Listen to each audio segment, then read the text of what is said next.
Welcome to the Ages of Rock podcast with your hosts Bill Algie, Dennis Talbot, and Alan Tate. We are three guys who have one thing in common, a love of rock and roll. Our goal is to talk about all things rock. We hope you find this show intriguing, funny, and occasionally highly opinionated. Enjoy! All right, welcome to the Ages of Rock podcast. This is episode 89, and you will see that we've got the same guest this week that we had last week because we interviewed him at the Rock N Pod Expo, and he was so interesting we didn't get to near as much of the stuff as we wanted to. So, Christopher Williams, welcome back. Thank you guys for having me. Good to have you, man. No problem. I can't believe you're actually dumb enough to interview with us twice. I think he might have said, these guys can't be this subdued in real life. So for the last 10 minutes, he's like, what the hell have I got myself into? It's like, let's see how stupid we can get. And for people who didn't maybe missed last week's episode and didn't see Chris on the first interview, Chris is the drummer for Accept. Christopher. I'm sorry, I'm bad about that. Christopher is the drummer for Accept. And one of my best friends, Amy Dingman, she is a super duper fan, and she heard you were going to be on here tonight, and she was like, tell him that new album is kick ass. She loved it. So thank you very much, Amy. Keep jamming it. Yeah, she likes it. So anyway, and I listened to it yesterday on the way up to work, and I was like, again, I was like, man, that thing kicks butt. Really like it. Thank you. Thank you. But anyway, go ahead, guys. I think we talked on enough Accept here the other day, but we got so many other things to talk about. Go for it. So what are your musical influences? Where did you start? What got you into drumming, and did you play anything else before that? What started for me, my mother has stories of me being in the womb where, she and my dad would put on records or go to concerts, and I would kick in time with the music. And then when the song stopped, I stopped kicking. And when the next one started, I started right back up again. And that was just always the case. So, it was never anything that was forced upon me or anything like that. Like, oh, you've got to learn an instrument. I came out and I knew I wanted to play drums, everybody has stories of the pots and pans, and, right. I'm sure I still owe her at least one set. But I mean, it was, my first drum set, even before, actually the first drum set, I have a brother that's 5 years older than me. He had one of these like Kmart type of drum kits. Right. And I think I was two and a half, maybe. Like, I was born blonde hair, blue eyes. And I think by the time I was 2 or 2.5, it started going brown. So I've got photos where I'm still a little blonde-haired baby running around in my onesie, those miniature baseball bats that you get. Mm-hmm. Had one of those, and it shows me playing his drum set with those. And some of the photos show that there's not much of a drum set left. Yeah. So I owe him something as well. But this is good for confession. Yeah, right. Forgive me, Father, for all the. But yeah, and then it became I just started building drums out of whatever I saw. Anything round that resembled a drum or a cymbal became that to me in my imagination. We had these round ottomans, these footrests, and I would lay them up on their sides and angle them so they looked like bass drums. And then we had like a really long pillow that I would lay across the top of them. So those were my toms. We had these wooden lamp tables that I still have to this day. And those were my cymbals. And I had a pair of drumsticks that I believe were my dad's. My dad was a harmonica player. And, but we had this pair of drumsticks that I think were his. And instead of using those on the furniture drum set, the wire coat hangers that have the little cardboard tube in the middle. Mm-hmm. My mom would take one or two of those, and she'd either tear one in half or she'd pull two of them off, and those became the drumsticks that I could hit all the furniture with. Right. I mean, I remember by the age of 5, I could twirl a drumstick in my right hand, like a real full-size drumstick. And it was my brother taught me how to do that, and it was growing up watching, Motley Crue videos, of course, and all the MTV videos of that era, because most of them, especially the live videos, like really captured me. Here, these stadiums and arenas and all this, full of people going crazy, big drum sets, bands where, the guys look like gods, and the drummers are doing all kinds of cool shit. I just remember knowing that's what I wanted to do, right. So, but then musically, most people know me as the rock or the metal guy, but musically, my background covers anything from orchestral, symphonic pieces. I was all-county timpanist in high school, and played in like the county youth orchestra, which brought the best kids from each school together to perform throughout the year as an ensemble, full 60 or 80 piece symphonic orchestra. And so I have a background from anything from that to, I had a jazz quartet for 3 years, to black metal, Right. just blasting and playing the nastiest, gnarliest stuff you could as fast and as clean as possible. Right. So growing up, it was, of course, the rock element. Mom and Dad would be listening to anything from Seals and Croft and Dan Fogelberg to Stevie Ray Vaughan, Supertramp, and the Police. Right. My brother was bringing all of the rock of that era, all the hair metal stuff. And sorry, my cat is scratching to leave the room. My dog. So there was that, and then my Uncle Peter.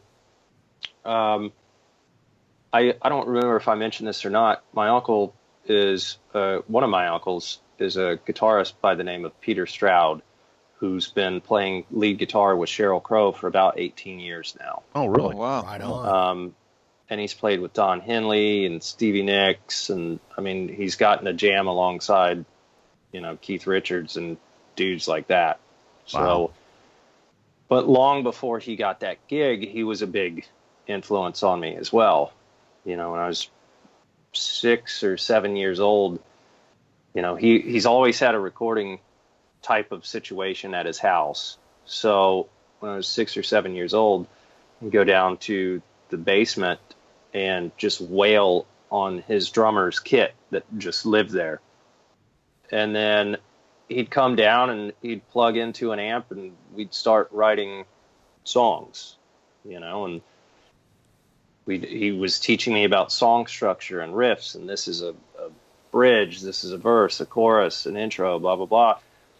And within an hour or two, we'd have this cool little jam. We'd record it to tape. He had a small reel-to-reel machine. We'd record it to tape, and then he would go back and overlay, another guitar track or two, and then put a solo on it, and then a bass track, and mix and master it down, and then mail it to me a couple weeks later. Wow. So he was the rock guy, but then he also, I think I was in 6th grade or maybe 7th grade on one trip when I went to stay with him, on vacation. He introduced me to Back in Black, Cheap Trick at Budokan, Humble Pie live at Winterland 73, which is after Frampton left the band, and in my opinion, the better of the live Humble Pie records, because by this point they had Clem Clemson in the band, and they had the Blackberries singing backup harmonies, and I mean, that show's incredible. I'll put that up against any other record. But and then on the same trip, he gave me Billy Cobham's Spectrum.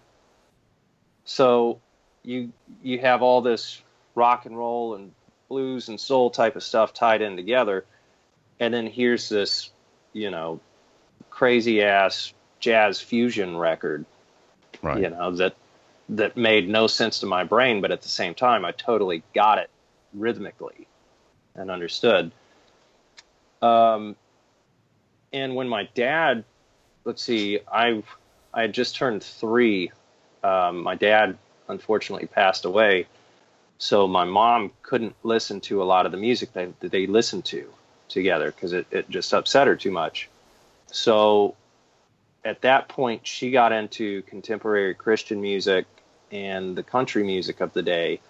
So like Sawyer Brown, the Judds, Tanya Tucker, Travis Tritt, Clint Black, Kathy Mattea, to Michael W. Smith, Amy Grant, Carmen, artists like that. Or she got on a real big Michael Bolton kick for a while, Carly Simon, so it was, and then after that, my brother kind of started getting into, he went through a Deadhead phase for a little bit. Then grunge happened. Then the SoCal, like, ska movement started happening. So it was weird. He'd be listening to, like, 311 and the Mighty Mighty Boss Tones, and then he'd come home with, Astro Creep 2000 by White Zombie. And it was like every kind of music I could get my hands on. Somewhere around here, I still have his original cassette tape from Metallica and Justice for All that I stole from him. So it's weird. Like, everybody knows me as the rock and the metal guy, but I have all this other stuff that I grew up playing along to as well. But it all contributes to how I play in bands. You can be just the loud guy bashing away, but then when the singer steps up to the mic, you have to know how to back and get your instrument underneath his vocal, because the song, the lyrics and everything and the message is what the song's about, not how hard you hit your fucking cymbals. Excuse my language, Oh, you're fine. But that all came from listening to all those different kinds of music. So did you play in a lot of different bands too then? I mean, those styles of bands? I mean, I know you're talking about the jazz quartet and stuff like that. So country bands and all stuff too? Mm-hmm. And I still do in Nashville. I'll do country sessions. I'll go when we come home off the road, after I've had a couple days to recoup and get back on a normal schedule and time zone. I'll hit people up and say, hey, I'm in town, and they'll call me, and I'll go downtown and play on Broadway and do country covers downtown, just because it's playing music with my friends, and you want to throw some cash my way, that's cool too. But it's about playing the music. But yeah, I mean, for example, my first touring gig that I ever had was with at the time they were 7 pieces. I think they're 5 or 6 now, but it was a 7-piece funk band out of Asheville, North Carolina, and you're going to love the name. It was called Yo Mama's Big Fat Booty Band. That's awesome. That is their real name, and they still tour to this day. They keep busy. I got to plug them. It's bootyband.com.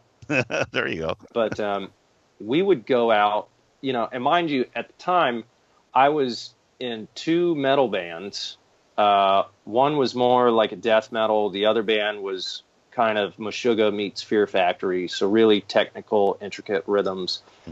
And then I would play in a rock bar from time to time in little pubs around town, just doing, 60s and 70s rock.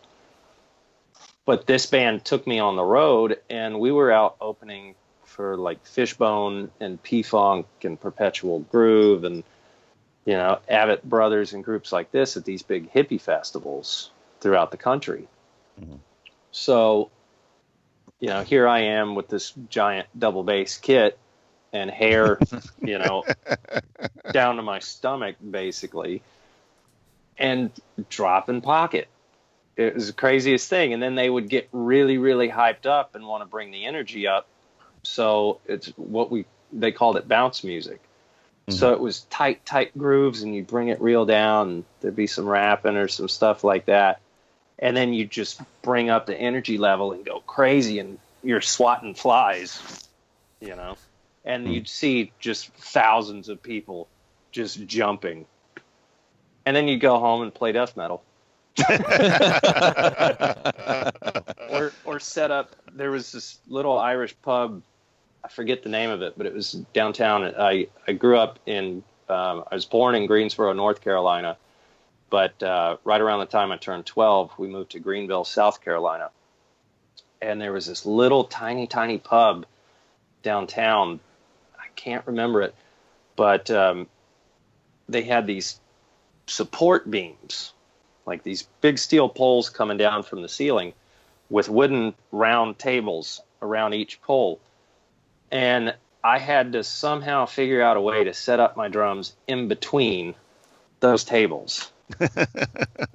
So it's like you'd be playing this gig and there's thousands of people bouncing, and then the next night you can barely fit, kick, snare, and 2 cymbals to play Jesse's Girl,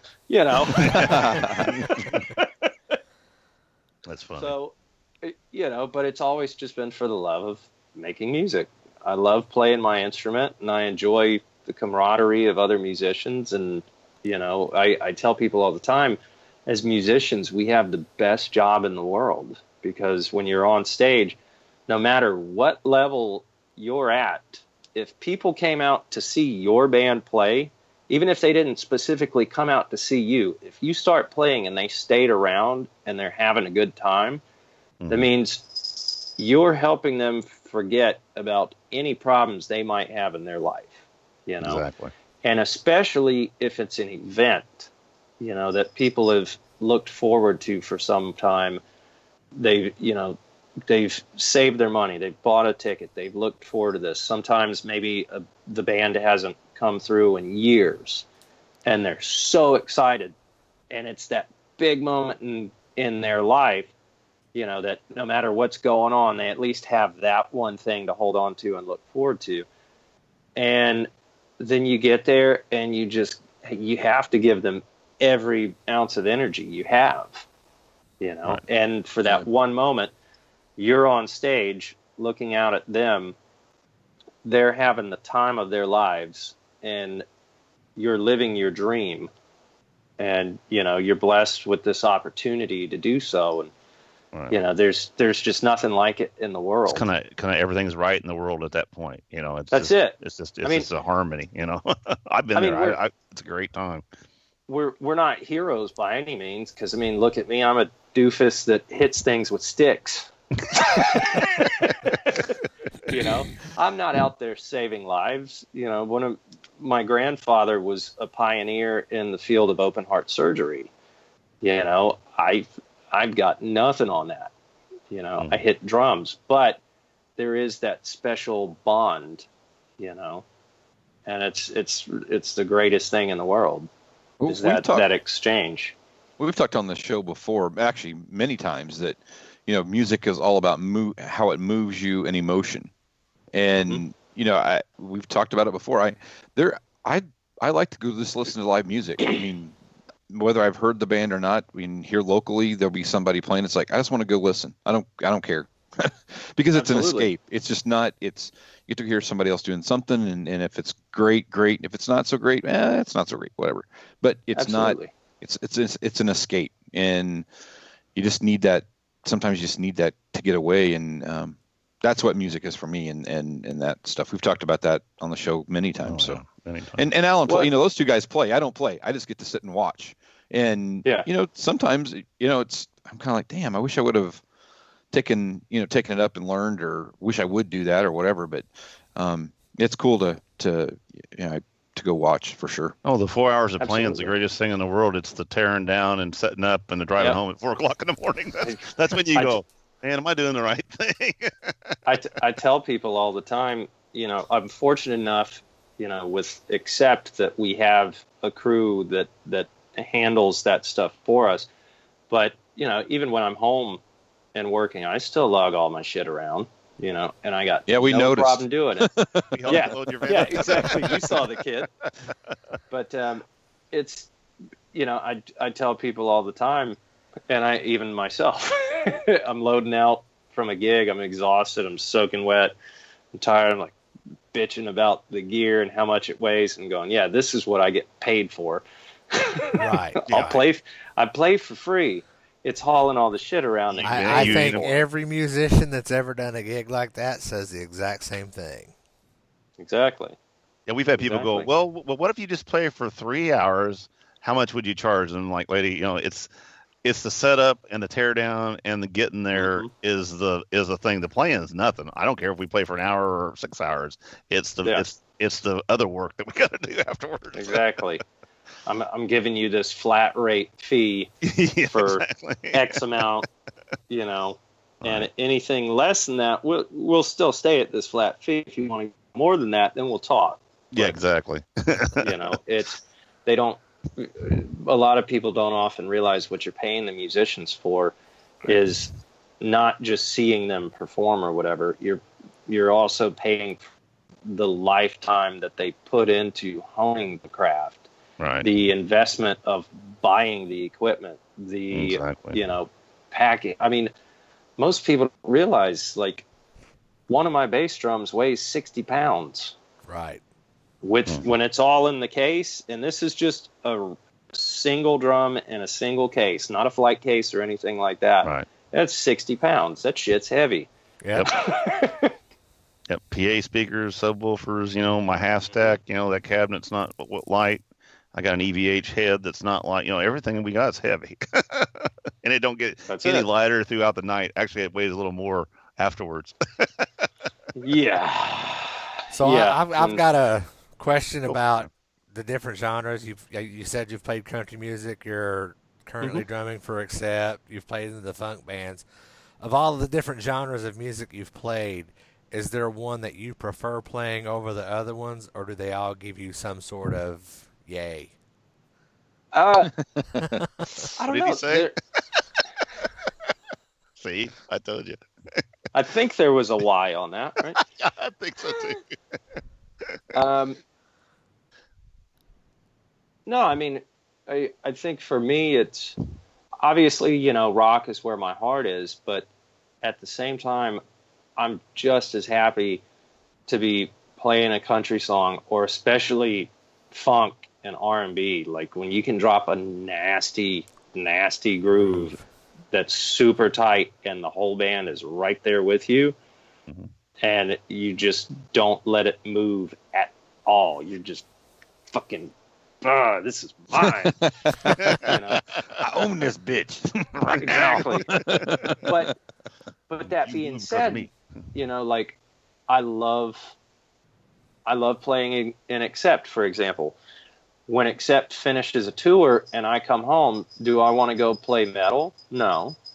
Right. So I will, and I still love it, but I seek out opportunities to take advantage of the downtime and play something different that I haven't played in a while. And then once you've done that for a while, you start getting a little burned out, and then, oh, look, it's time to go back out on tour again. Sweet. You know, and it for me, changing genres up, it keeps it fresh, and you never know what you're going to play in one genre that's going to transpose itself over into something else that you play. Sure. You know, I love Vinnie Colaiuta, and I mean, he's probably the greatest drummer alive, because the guy can play anything, literally anything you throw at him. And I'll steal shit from him and throw it into a rock or metal thing. Right. You know, there's like, you're going to learn different techniques from every kind of genre that you do. And like you said, you might take that technique and go, you know what, I'm going to try something, you know, with the rock side of it, or, you know, and, you know, it may work, it may not, who knows, but at least you've got that knowledge and, you know, you've done it now, and it's like, you know, I'm going to use this for something else. But exactly, that's really cool. You know, as Eric Singer says, you know, take an idea, steal it, put it in your back pocket, and use it later. Exactly. You know. Yep. I mean, there's nothing new. There's nothing new in music. I mean, musicians and music alone, period, especially rock music, there's nothing new out there. It's everything that's been, it's just changed, rehashed, turned it around a little bit, changed a note, changed this. But it's been copied before, you know. The only thing that makes it new or seem new as just someone else's interpretation of these mashed up ideas, and that's where the influences kick in. Right. Musical influences and sometimes the other influences, depending on the individual, I guess. Exactly. It's never for good for the viewers at home. I just want to point out that we did not color coordinate this, but gray, black. I'm just saying, look at the shirts. There we go. I feel like I'm in the my Brady Rock N Bunch. Pod shirt. Oh, What did somebody said? I was actually going to wear that. What did somebody say that they'd never seen a room full of so Wearing many my black promo shirts? Was it black shirts, something else, and dyed hair or something like that? I was like, that's pretty funny. And so we're walking around there in shirts that match, right? Yeah. Blue shirts, polo shirts, and I'm like, and it was a great idea at the time. It was like, look. And then I was like, Bill, what color you want? He goes, I think we should do blue. That sounds cool. Well, I was thinking it would make the logo stand out. And then we get there, we got the shirts on, walking there, I'm like, what a bunch of dicks. We look like dorks. And then we're going bowling shirts. We should have done bowling shirts. Bowling or garage shirts. We should have anything else. You guys will appreciate this. Because I was looking around when I realized I was late. I was asking somebody, I'm like, shit, fuck, where am I supposed to be? Where's this table? And they go, look for the Smurfs. I shit you not. It was great. They go, look for the Smurfs. You'll see them. Yeah. The only guys that don't have rock shirts on. That's probably Billy Hardaway. You didn't have rock shirts. You didn't bring headphones. What? God. Next year we're going all out spikes and dog collars and get the wigs. Get like the $10 Paul Stanley Halloween wig. Yeah, that would do shit if you walk around with that. Like, okay, we're going jet black this year too. That's what we should do. It'd be funny. Yeah, go jet black. I got a wig back there somewhere for my Halloween costume. I don't know where it's at. Funny. I got one too. I can't color this. I'm not doing that. I got mascara. Yeah. Use mascara. There you go. You sound like you know that. I did that many years ago. So, Christopher, go ahead. I'm sorry. No, I was going to just, I used to have like the dyed blue-black hair. Like this is years and years ago. And I had a goatee, but my natural hair is like dark brown. So here's like black, and then this brown thing growing out of my face. And the chick that was coloring my hair, she goes, I asked her, I'm like, do you have any dye or like a brush you can run through there? She goes, oh no, just use mascara. I tried it a few times and then it would dry up and flake all over your clothes and then it would start to itch. So you do that and next thing you know, your fingers are completely black. Well, and if you're drinking something, it's going to like run. Like if you were crying, it's like you have black shit going down your throat. It's Black Death. So Christopher, I'm trying to guess, you're what, in the 30s? Is that how old you are? Because I was trying to figure that out here the other day. So, getting into, we were talking about before we didn't get a chance to talk about it down there, but Kiss, you used to talk about how big of a Kiss fan you were. So you come into Kiss after the fact, after they were. So what year did you actually? What was your first? It was, for me, my like, oh my God, what is this? Was 96. I had seen them on Unplugged. Really? Wow. I had seen them on Unplugged, and I loved the music. Okay. And I was at my godmother's house, and her daughter comes in, and she goes, "Oh yeah, Kiss, the guys with the makeup, and the tongue."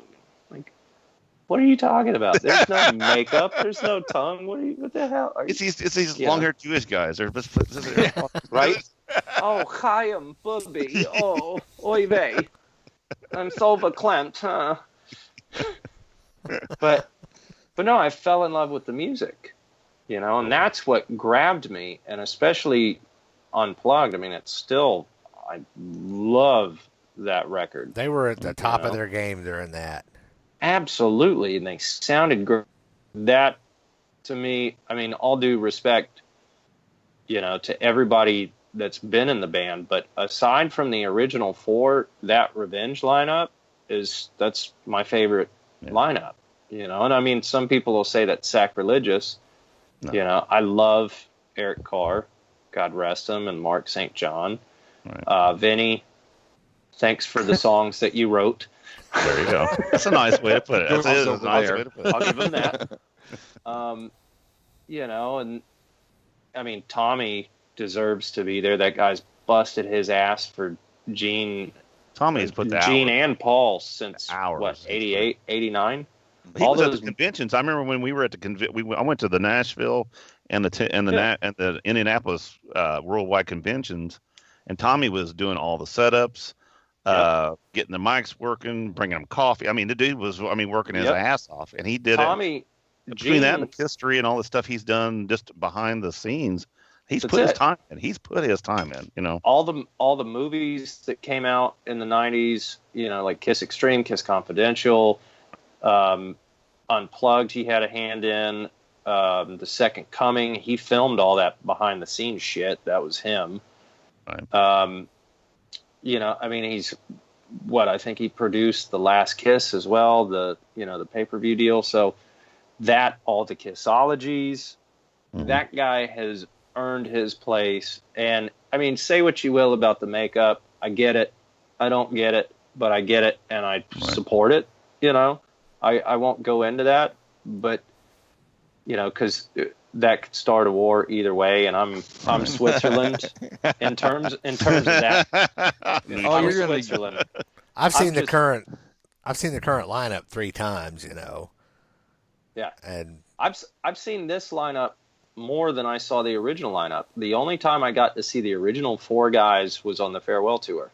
That was my first Kiss concert, and I was 10th row center, dressed up as Peter, Love Gun outfit that my mom sewed and made the bandoliers and the collar and everything.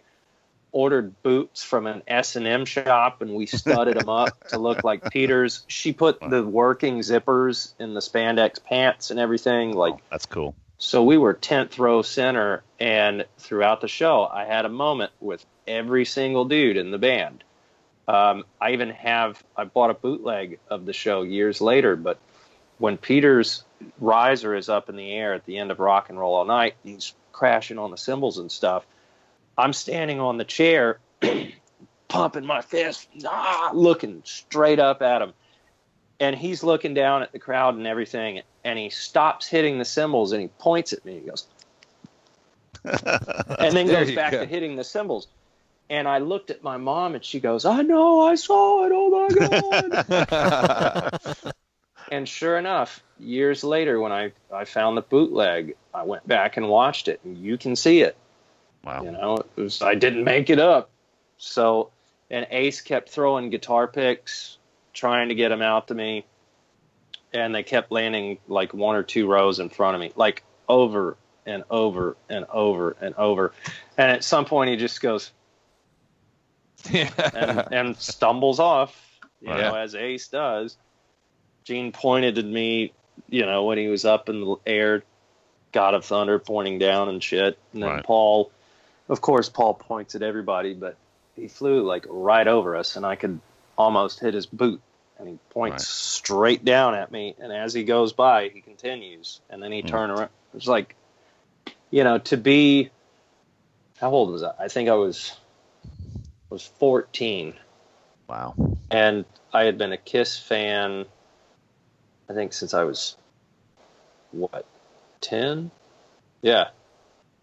So to have that, and like I said on the, at the expo, I was such a nerd at that age that, my mom's family and some of my teachers thought I needed psychiatric help.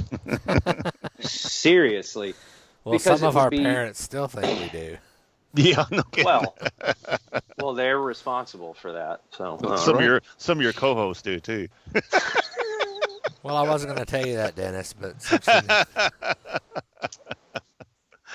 but yeah, it would be say we're having a conversation about nothing whatsoever related to the band, and and blah blah blah blah blah. Oh, that same thing happened to Gene Simmons on this day in 1975 outside of the bagel store. I was that is not in kid. this house right now. So I was that kid, and I had friends in the neighborhood where, we'd put on the makeup, and we didn't have fake blood, so we'd take Kool-Aid packets and a lot of sugar and just like a tiny bit of water so it would come out all sludgy and nasty. I built a stage in my basement and rigged up homemade pyro. The mortar shell tubes that you get for 4th of July where they shoot the mortars up in the air and the big boys?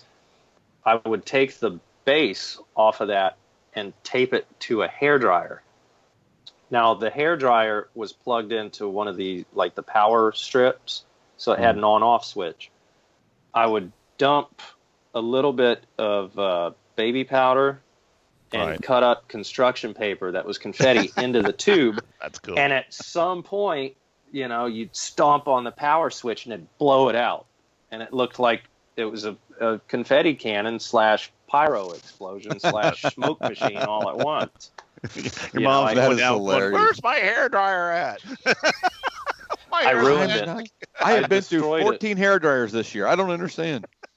And then what else? We would. I had these bed sheets that I would take like a thin rope, and I'd put the rope here, the bed sheet here, and then I would take a staple gun and staple it to the ceiling around the perimeter of the stage.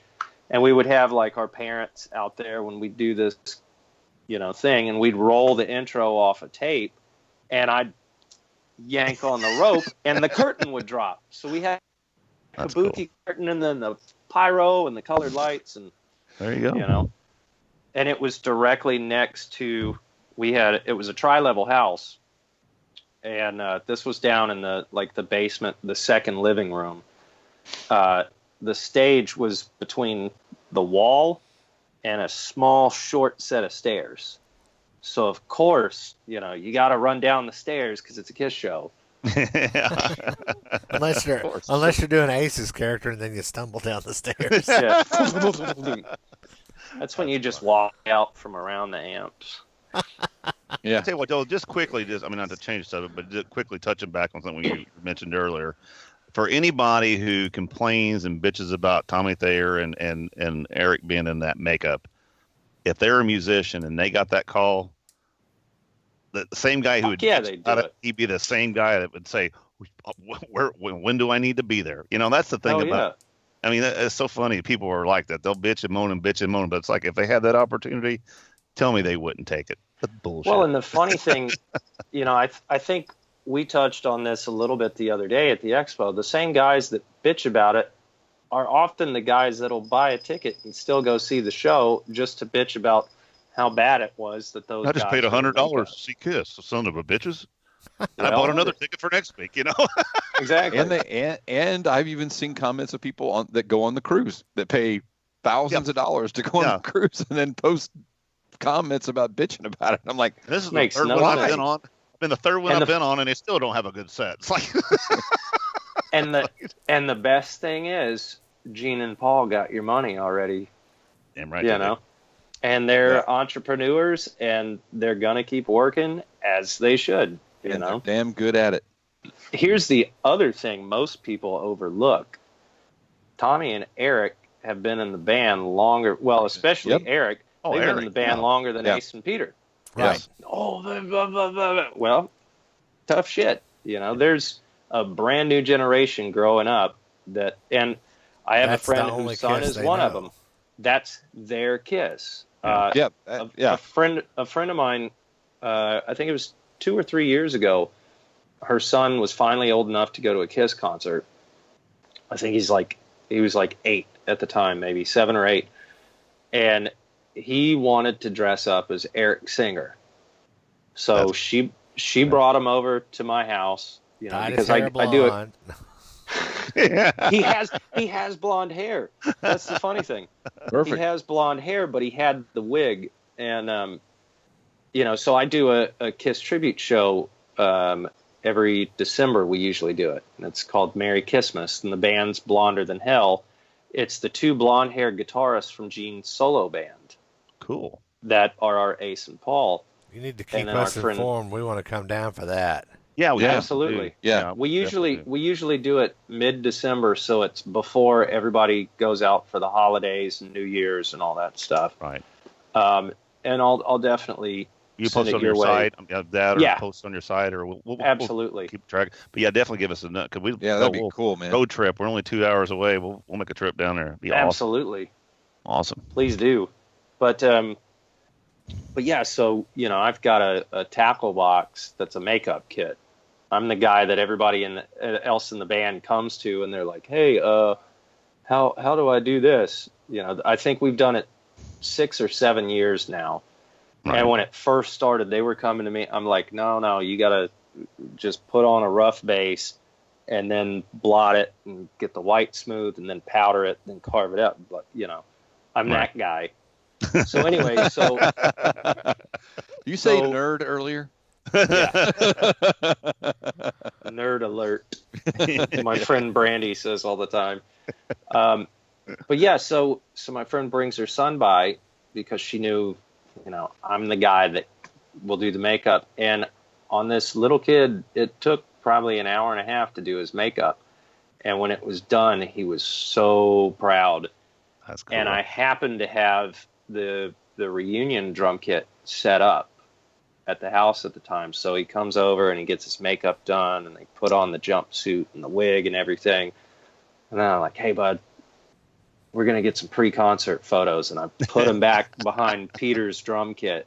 Wow. And he just mind blown. Yeah. That is awesome. So, but, and he knows who Peter Criss and Eric Carr are, of course, Right. but his Kiss is Eric and Tommy. Well, that's And I know that's not for everybody, and everybody has their Kiss and their lineup, and that's cool, but I'm just tired of looking out all over, everywhere you look, somebody's bitching about the current lineup, but yet they're still on a Kiss page. right. You see stuff on Kiss Online all the time, people bashing the band, or even with Accept. I don't know how many Accept fans know it, but I browse through the fan pages and forums and things like that. Just, I'll pick up on if there's a particular song that a lot of people are saying they want to hear. Mm-hmm. I talk to Wolf and Peter and try and get it in the set. Right. But so it's the same thing where it's the band will never be the same without Udo. And like, yeah, but you're still keeping up with the band, aren't you? Right. It's the same way with Kiss. It's like, if you really hate the band, then why are you still keeping up with it? Yeah. I'll never That's right. understand that. Because they have It's to either- make it miserable for the people who are happy with the way things are. They're called I trolls. guess. They're There you go. trolls. That's true. Troll. They're in there going, Now, for that new for the drummer, what record- the hell is he thinking about? Yeah. I saw. Oh my God! Got to It write was his name down. it was great. It was great. My first year in the band, they put up, and Mike Brandbold is one of our webmasters, actually. Okay. Yeah, we know. That. I don't know if he put it up or if somebody else, but somebody posted from the official Accept page, happy birthday, Christopher, hope it's great, whatever. And I'm, out of curiosity, I'm reading through the comments because I'm waiting for it. I know it's going to happen. It's like, And sure enough, there's one guy that he's like, the new drummer sucks. He'll never be as good as Stefan Kaufman. But like, I'm like, of all days for you to do it, really on my fucking birthday, dude? Come on. I Some don't know people who just that don't have was, any, but no tact, man. They have no you'd be, like, tact. you'd be on the phone going, Brambo, can this guy right now. Block him off the side. that shit just cracked me up. Because I mean, what are you gonna do? Get pissed off about it? No, I'm gonna laugh at it. Right. It's like, really, dude? My birthday? Damn. Wow. That's funny. That's like crazy. talking about somebody's, bad mouthing somebody's mom or dad the day they die or something. Yeah. It's like, oh, dude, really? Real. That Come ain't- on. That The ain't guy right. when he's down, It's like, It's like, yeah, fuck you, buddy. Happy birthday to me.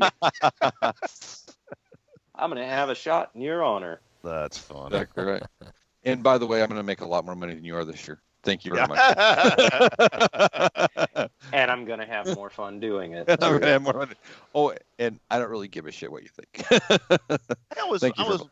Just another real quick accept thing. I was listening through that live CD that you were talking about, the one that's got all the different ones. I was listening to on the way to work. Live. Yeah, I was listening to it this morning on the way. Do you guys ever do Neon Nights? Yeah. I love that song. That's probably one of my favorites off the old ones. And I just like, I never really have. I didn't see anything on that live thing, and I haven't seen any of the whacking performances and all, or Wacken, or whatever. Wacken, yeah. Wacken. I'm not saying it right, or it's like you have the whacking performance. Oh, Wacken. Yeah. Yeah. Yeah. What I did about Wacken. What was that about the beef earlier? I don't know. Anyway. But is that a song that rock me, roll me, jackal me off? Yeah. There you go. Yeah, we've worked it up in the past. I'm not sure why it didn't make it there. So when I joined the band, Wolf sent me the initial set list they had been playing, which I think was 21 or 22 songs. Right. And then he sends me a list of 20 or 30 alternates. Right. So the Restless and Live, the CD that comes with the DVD, or if you just buy the CD or the record itself, is I think it's 29 songs. Mm-hmm. And we played 30 throughout the tour. Okay. And there were still another 10 or 20 that we had worked up in rehearsals. Gotcha. That for whatever reason just didn't make it in, whether it was, we didn't have enough time with the lighting guy for him to create scenes or whatever the case may have been. But we're in rehearsals right now because we go to Japan, I think in a week or just over a week. We do a show in LA, then we go to Japan and Australia, come home for about a week. Then we do New York, St. Charles, I think Pasadena. And then we do Houston, that. I gotta Texas, maybe. I gotta see what date that is on at St. Charles, because St. Charles is only about 3 hours from my house. I'm gonna have to. I think it's the. Is it a weekend? I think it's the 28th or 29th. I could be wrong. It's at the Arcada Theater. Yeah, I'm gonna have to check that out, because if it's on a weekend, I don't have to play it. If I don't have to play that weekend, I'm gonna try to sneak over. the website, insert text here. The website is acceptworldwide.com. Gotcha. See how I did that? Well, see, now I guess I don't have to throw out that, hey, shamelessly self-promote. Yeah. Exactly. Just direct the traffic flow. And, there you go. But, so we're in rehearsals. Peter and Wolf live here in Nashville as well. And Mark and Uwe come in later in the week, so that we just start running through everything. And we've run over Neon Nights a few times. Awesome. Yeah, that's great song. Awesome. Hopefully that'll make it, because I know this round we're going to try and change up the set a bit from last year's tour and the one before that. You mean it can be done? It can be done. Oh yeah, it can. It totally can be done. I'm poking a bear, is what I'm doing. It cannot be done. Oh, yeah. The set list shall remain the same for the next 10 years. Yeah. Sans one song. Well, and the cool thing about working with, Wolf and Peter, especially those two guys, I mean, working with Mark and Uwe as well, but because Wolf and Peter are here, I rehearse with them a lot more. The cool thing is I can call Wolf up and just go, hey, dude, when's the last time you did this? Mm-hmm. Like I pointed out, I don't know if it'll make the final set list or not, but the song Up to the Limit. Oh, that's one of the first songs, that I played with the band, and I love that song. It's a great song. We haven't done it live since I've been in the band. So I talked to Wolf and I go, hey man, you realize that the last time you played Up to the Limit was about 3 years ago? Just saying. Just putting it out there. Just saying. So, and those dudes, Wolf, Peter, and Mark pretty much call the final set list based off of Mark, how his voice is doing, and if we change it up. And then it's also, a lot of people don't realize, it's for every song, your lighting director, the guy that runs the light show, has to program cues. Now, each one of these cues, or scenes, as they call them, takes probably, I don't know, depending on the experience, probably 3 minutes or more to set up and save. And so when you're at a concert and you see the light go flash, that took the guy at least 3 minutes, if not 5. So in one song, you might have 30 to 100 cues or so, just depending on how intense the tune is and the lighting. Most people don't realize the time that goes into it in pre-production outside of that. Right. So I do understand Gene and Paul's thing, and especially in their case with them having Pyro and all of that shit going on. But yes, it can be done, So, but it's nice with those guys. I can listen through an album and go, man, let's try playing this song, at the next time we get together or whatever. And we'll jam it. And either it's great or it just doesn't work. Right. I'm sure, as you guys know, there are some songs that on a record, they sound amazing. And then when you do it live, there's just something that doesn't click, or you think it's going to go great, and then when you play it, the audience just kind of stands there. Right. Yeah. Right. As much as you like it and everybody likes it. But yeah, exactly. It's not the end of the show yet. Yeah. But it could be. Yeah. Well, I just went to the bathroom. I don't need to go again. Come on. Another key break. before we get out I of just here, bought a beer. Yeah. I just got a beer. And they're $10 a piece. I can't afford another one. all right, Christopher, before we get out of here, do you have any final thoughts for the audience? Final thoughts. I was trying to come up with something clever, but that's This is like, oh, man of wisdom. Here we go. Go buy an Accept album right now. Go out and buy the album. There you go. The Rise of Chaos. Worldwide. Yeah. In stores now on Nuclear Blast Records. There you go. And it is an awesome album.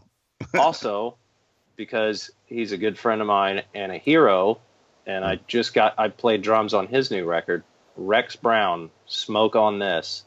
That album is the shit. Go get it. All right. And and hopefully, I've been told that we're, trying to do something in the States next year. Oh, I hope so. That would be That'd nice. be awesome. That would be great. Me too. So, I mean, I think we discussed a bit of that at the show too. Most people don't realize, like our crew, except our tour manager, are all European. Right. And so every time one of those dudes comes here, even Uwe, for example, when he came here, when we filmed the video for the Rise of Chaos, and he came here, we had to get him a work permit. Right. Wow. Or excuse me, a work visa. Those things run from $2,500 to $3,000. Wow. Whether you're working for a day or doing a full tour. So most people don't realize that getting an entire crew of people over here costs a ton of money. So that's one of the reasons the band hasn't been here in the States in so long. So hopefully next year we'll get that taken care of. Well, I mean, you're going to have to do a massive tour just to pay for the cost of getting them over here. You can't just come over here for like 6 shows. Exactly. You're just going to have to be a major tour, Well, and a lot of people also don't understand, too, is that, I mean, there's the cost of a bus. There's the fuel. There's the hotel room for the driver. It's not up to us either. It's not up to the band where we play. It's what the promoter in your area puts up. And a band, regardless of what band it is, if a band has a production or any amount of gear, really, you need to make X amount of money Right. just to break even on the show before anybody in the band or crew gets paid. Right. So if they're offering you this much, you know, and you need this much, It ain't gonna it's happen. not really feasible. No. Right. You know, unless you have another show where you need this much and they're going to give you that much and it balances, but that's not always the case. And especially nowadays, touring, you know, is expensive. Oh yeah. So go out there and buy that record. That's right. Buy that There record. you go. All right, man. That's All right. awesome. Yeah, well, You do it Christopher, if you loved us. Christopher, we thank you for your time. Yeah, 2 interviews in a row. We couldn't ask for a nicer guest. Thank you guys so much for having me. And when It's you been come, an when you absolute come blast. back off of that tour and you get back down to Nashville and you want to do a jam, let us know, because I would love to. I'd love to come see you do some of your country jam. Actually, I think that would be kind I of will neat. too.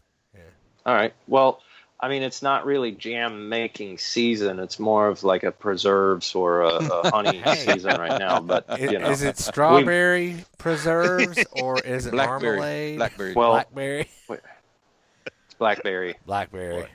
There you go. So, but we Well, let might be somebody able else- to make some sweet jams. Yeah, let somebody you go. else pick the I would love to. blackberries. I don't like chiggers. What'd you say? No. Funny enough, I have a can of jam right here. That there's an Accept fan that he's somewhere in the world. I'm not sure where, but a different country. That he makes this jam every year and sends Wolf this massive batch. Wow. And we're in rehearsal the other day, and Wolf goes, "Did you get a jar?" I go, "No." He goes, "Here you go. It's fucking amazing. You need to have this." So there's some blackberry jam. There you Right go. on, right on. That's my jam, dog.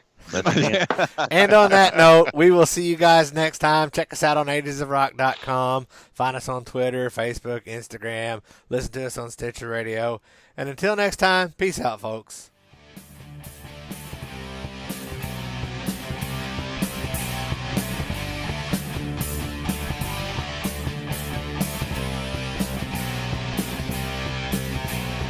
Thanks for listening to the Ages of Rock podcast. If you haven't done so already, be sure to subscribe to our YouTube channel, like us on Facebook, and most importantly, tell all your friends. Remember, you're never too old to rock. Until the next episode, peace out, folks.